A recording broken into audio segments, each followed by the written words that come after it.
अस्सलाम वालेकुम डॉक्टर साहब। वालेकुम सलाम। क्या हाल है आपका? अल्हम्दुलिल्लाह।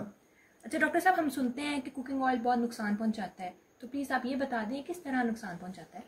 जी वेरी गुड क्वेश्चन। बहुत सारे लोगों का जो क्वेश्चन होता है कि कुकिंग ऑयल क्यों नुकसानदायक है और इसका इस्तेमाल करें ना करें और इसका क्या मुतबादल इस्तेमाल किया जा सकता है।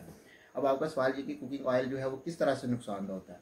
असल बात यह है कि जो वेजिटेबल ऑयल है वो सीड्स में से एक्सट्रैक्ट किया जाता है और उसके बाद उसको उसकी शेल्फ लाइफ बढ़ाने के लिए, उसको प्रिजर्व करने के लिए इसकी जो केमिकली प्रोसीजर किया जाता है उसको हाइड्रोजिनेशन कहते हैं।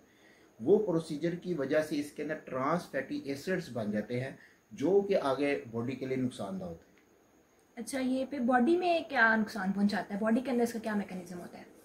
इसका असल में ये मैकेनिज्म होता है कि जो ट्रांस फैटी एसिड है ये अनहेल्दी फैट्स हैं जो कि फिर जो खून की नालियाँ उसके अंदर ये अकुमुलेट होकर खून की नालियों का जो ल्यूमन है, जो रास्ता है, वो तंग कर देते हैं।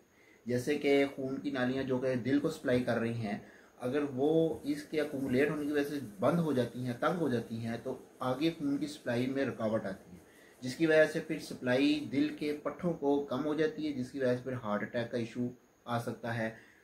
दिमाग की नालियों में अगर वो इशू आए, ये वाला खून की सप्लाई रुकने का, तो स्ट्रोक का इशू आ सकता है। तो इसके अलावा फिर ये जो ट्रांस फैटी एसिड्स हैं ये सेल के लेवल पर जम कर वहाँ पर इकट्ठी होकर फिर इंसुलिन रेजिस्टेंस की वजह बनती हैं जो कि आगे शुगर काज करती हैं, जिसको डायबिटीज़ कहते हैं, वो काज करती है। सही सही सही। फिर कौन सा ऑयल इस्तेमाल करना चाहिए हमें? ऑयल कुकिंग करने के लिए जो ऑयल है उसके अंदर आप एक्स्ट्रा वर्जिन कोकोनट ऑयल और देसी घी का इस्तेमाल कर सकते हैं। सही सही सही। तो लोग क्योंकि अफोर्ड नहीं कर सकते, तो आपको पता है जैसे देसी घी भी बहुत महंगा है, कोकोनट का ऑयल भी बहुत महंगा होता है, तो सरसों का ऑयल इस्तेमाल कर सकते हैं?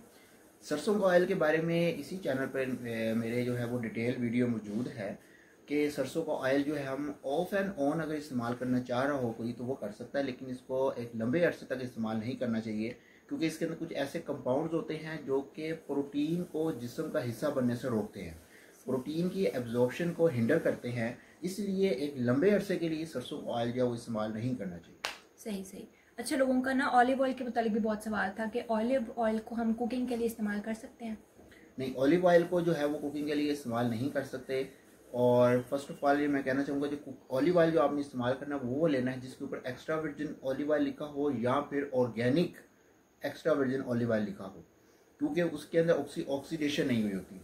और इस ऑलिव ऑयल को कुकिंग के लिए इस्तेमाल नहीं कर सकते क्योंकि ये हीट सेंसिटिव होता है। जब हीट इसको ज़्यादा मिलती है कुकिंग के दौरान, फ्राई के दौरान, तो इसके अंदर ये बल्कि और पॉइजनस हो जाता है बॉडी के लिए। तो इसलिए इसको कुकिंग के लिए इस्तेमाल ना करें। इसको आप रॉ फॉर्म में इस्तेमाल कर सकते हैं, जैसे कि सैलड के ऊपर स्प्रिंकल कर सकते हैं, सालन के ऊपर ही डाल सकते हैं, रोटी के ऊपर लगा सकते हैं, या वैसे ही एक चम्मच जो है वो आप इसका खा सकते हैं। तो इसको कुकिंग के लिए इस्तेमाल नहीं करना चाहिए। Thank you so much doctor साहब।